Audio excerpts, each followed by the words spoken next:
Hello everyone. Till now, we have calculated our bond price, coupon rate, and yield to maturity and bond duration. Today, in this video, we will be calculating bond convexity. So let's open your developer, go to your Visual Basics, and we'll start the coding for bond convexity. So basically, what is bond convexity? It measures how sensitive a bond price is to change in interest rate. So convexity helps the investor understand how much the bond price will increase or decrease if the market interest rate changes. So let's start the coding for this first. Firstly, we need to calculate the bond price for this code. So the code will be the price equals to bond price, face value, coupon rate, maturity, yield to maturity. This will just calls another function to compute the bonds price. So price equals to bond price, bracket, face value, coupon rate, maturity, and yield to maturity.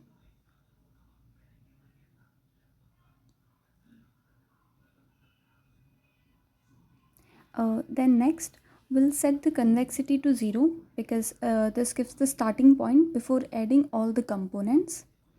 And now we'll start looping through each year until the maturity. So for that the code will be for I is equals to 1 to maturity, and then bond convexity will calculate the present value of each coupon payment and multiplies it by time factor, that is I into I plus 1, and adds everything up. So the reason for this calculation is that convexity takes into account the timing of cash flows. Payments that comes later impact convexity differently. So we'll do this. So bond convexity is equals to bond convexity plus face value plus coupon rate.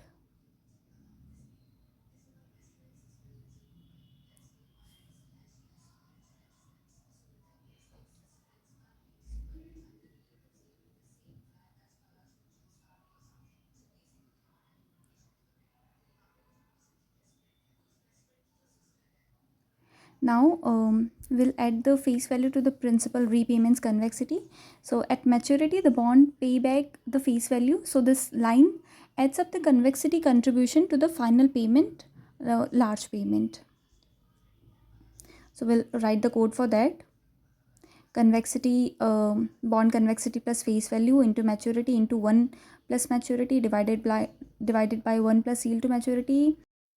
Now we will divide the total by the bond price and adjust the YTM by squaring it and convert the raw into actual convexity value. So now come to your formula sheet and write a bond convexity bracket opens, and then select your face value, coupon rate, maturity, yield to maturity, bracket closed, and enter. Then here you will get your answer for the bond convexity. So this is all for this video. Thank you.